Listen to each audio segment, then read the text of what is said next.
question po dito, Manila International Airport, with the new Manila International Airport set to become a major gateway, what initiatives are in place to ensure Bulacan becomes not just a stopover, but a true destination for tourism and business development? This is coming from Kultura Jopay Solas in our app.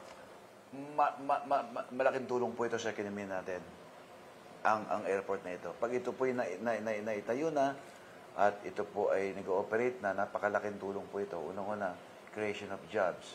Ano po, yung ating ekonomiya, lahat tataas po yan. Yung ating mga taxes po yan, gaganda po ang ating mga taxes, hindi po magagandado mga tao. Ano po, magkakaroon ng maraming trabaho. Yan po yan ang magiging sa atin dito. Tapos yung ibang turista nakatingin sa atin. Yung mga hotels natin, mga resorts, gaganda po yan.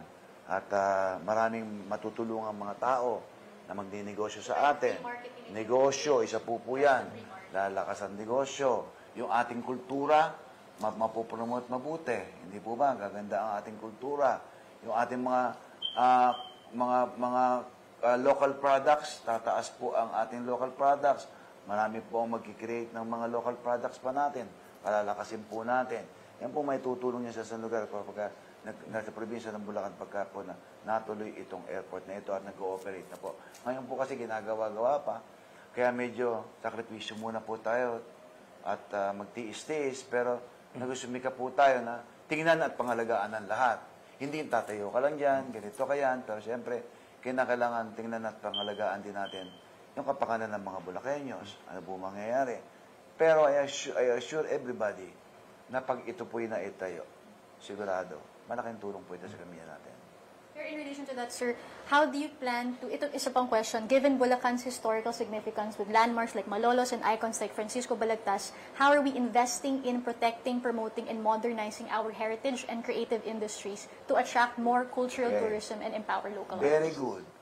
Kasi po, yung ating pihakto o yung ating provincial historical arts and culture, nagtatayo po kami ng marker sa bawat po natin historical places natin na ito po hindi pwedeng galawin, ito po hindi po pwedeng ganituin.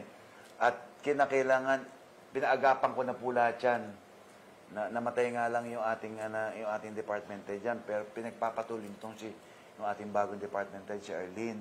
Kaya sabi ko, lagyan lahat ng mga marker, yung ating mga historical events, historical building, na hindi nila dapat i-touch. Yan po yan, hindi po na dapat nang galawin yan. Kasi yan po talaga yung ito yung nagbibigay ng ating inspirasyon. Dito po tayo nagbabase sa nakaraan. Hindi po ba kasi mahalaga po ito. Like yung mga, kaya nga po lagi po namin meron kaming alaala na binibigay sa mga ating mga bayani. Yan, lalo si Marcelo H. del Pilar. Yan po yan, di po yung ating Malolos Congress. Napakahalaga po yan. Malolos Republic. Napakahalaga po yan kasi sa totoo lang hindi man tayo magiging tao kung wala yung mga yan. Di po ba? Madagdag ko na lang din. Bukod sa paglalagay natin ng mga marker, syempre kailangan ma-preserve natin yan. No? Kahit may development, dapat yung history natin nandyan. And then dapat alam din ng mga bagong henerasyon yung patungkol din sa marker na yan at dun sa historical place na yan. So kaya ngayon, yung PIHACTO, sa pangunan din ng ating mahal na governor, naglagay yan ng QR code. So ilalagay mo lang yung cellphone mo, yung camera mo, makikita mo na yung history, bakit, ano yung kwento ng historical place na yan. Sa lahat ng marker na may QR code. May QR code yan. If you want to reach or to see everything regarding sa mga... Hindi mo na siya kailangan i-google. Sa ating mga, of course, sa mga historical places natin, i-detect, i-ano mo lang, makikita mo na doon lahat yun. Scan mo na. Meron po tayong katanungan about education. So this is coming from Kultura Jopay Solas again. And yung kanyang question is, can you share how many public schools we currently have across the province? And what steps are being taken to uplift our public school teachers in terms of resources, facilities, and professional development? Okay. Pagdating sa infra natin sa mga eskwelahan, nakatugon po tayo dyan sa ating set. Andyan po talaga. Although sabay-sabay po yan. Sabay-sabay po talaga. At ito naman, nakikita man natin, may mga school pa rin. Ngayon nagdumadaing po sa akin, na hindi po sila nagpe-face-to-face pa. Because of the flooding sa loob. Kasi talagang binabaha po sila. So, ang ginagawa namin, pag naggawa po kami ng building na tinataas namin, mataas po talaga ngayon. Pero, hanggat hindi nasusolusyonan itong mega dike, patuloy po yan tataas ang tataas. Tataas ang tataas yan kasi tumataas ang dagat ngayon. Tumataas ang tubig ng dagat. Di ba? Yung sea level natin.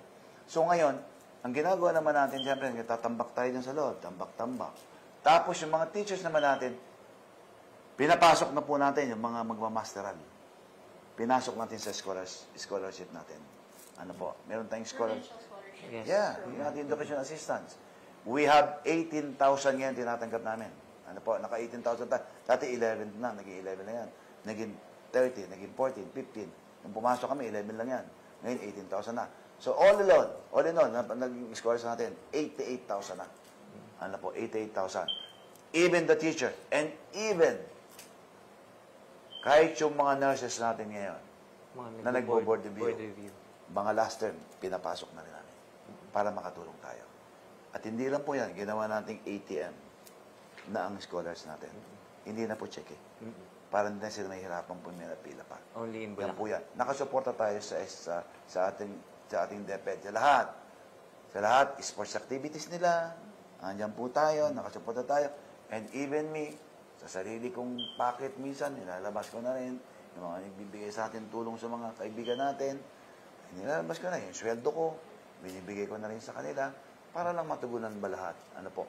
Pero yung mga infra, yung mga buildings natin yan, nire-request nila. Siyempre, sa dami po ng nire-request yan, siyempre, yung ating pondo ng set, hindi naman kakasya yung lahat eh. Binabudget na. Pag nakapagpagawa ka na rito, nakagawa ka yung taon na to, saka ka na. Dilipat na kita sa iba. O, ito naman nung wala. Tingnan mo muna. Nag-dedicate kasi sila ng mga buildings, gym. O, ikaw muna. Dati yung sa engineering office natin, ito bang square natin na nagawa na natin? Wala pa po. Diyan ka muna gumawa. Pag nag-request sila. Last question.